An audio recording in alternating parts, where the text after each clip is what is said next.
You ask Tiger to solve. This deals with linear equations with one unknown. The final result is f equals 3. Let's solve it step by step. Simplify the expression.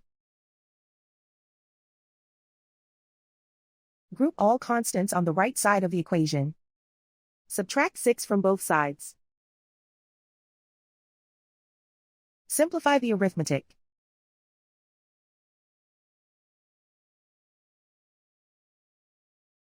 Isolate the f. Divide both sides by 7. Simplify the fraction. Find the greatest common factor of the numerator and denominator. Factor out and cancel the greatest common factor.